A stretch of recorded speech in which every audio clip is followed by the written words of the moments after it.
So right now we're going to show you how to import footage in Nuke and explore a little bit of the read node. So there's multiple ways to do that. One of them is click on the icon here and click the read.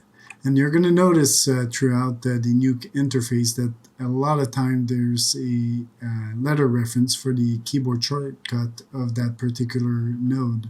Some of them, as you see, don't have any, but there's ways to set that in Nuke. So here's the read node. So either click here or in the keyboard read. I'm going to import just a generic footage of a time lapse I did of Quebec City. So if you look at the footage, basic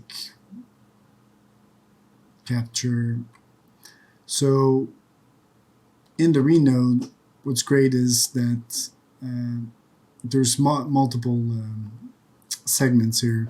So one is the path to your node on your disk. Then there's localization policy, which I will eventually show you in detail, but this helps you localize your footage onto a faster local drive, often a SSD or a RAID, so that your footage plays back in real time most of the time. Here you have the default resolution of your footage. Your footage here is in HD 1080. You can also see on the viewer here the actual resolution 1920 by 1080. So the footage imported actually is in that particular resolution. Also, what you get into the timeline is a proxy path. Often people will downscale the footage from, let's say, 4K, 2K to HD or lower, depending on how many frames you need to use in your project. So that gives you better disk speed. Here's your frame rate. So in our case, we have 1003 frames. Frame expression, you can set a start point or offset your sequence in time to start at a particular place in your footage. Here you have the original range. So let's say we just want to trim from 200 to 600. Well, we can here, but the read node will still allow you to see the original range. Missing frames. So missing frames is basically when you scroll down your footage, sometimes you get errors because it's a CG pass, or so yeah, you're gonna miss a frame or there's a corrupted frame. So this will allow the read to either identify it as an error. You can set it to black, so it'll, instead of being an error, it's going to interpret the footage to a black constant.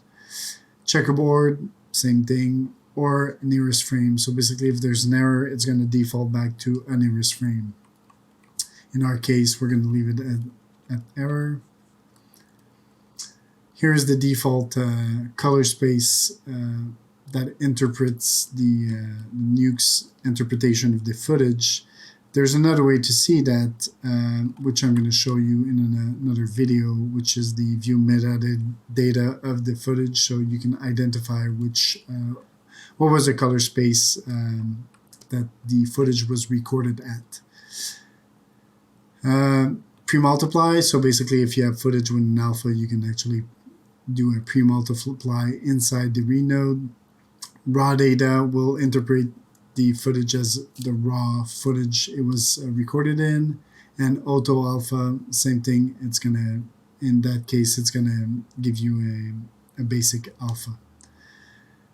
You just notice that when you do an over, basically you can have a little snippet of how every single tool works. So it's a very fun way to learn Nuke also. This is one of the best things, is that you can ask all the questions by just having your mouse over a particular node. So here, also full range. That means the video, like the interpretation of the footage.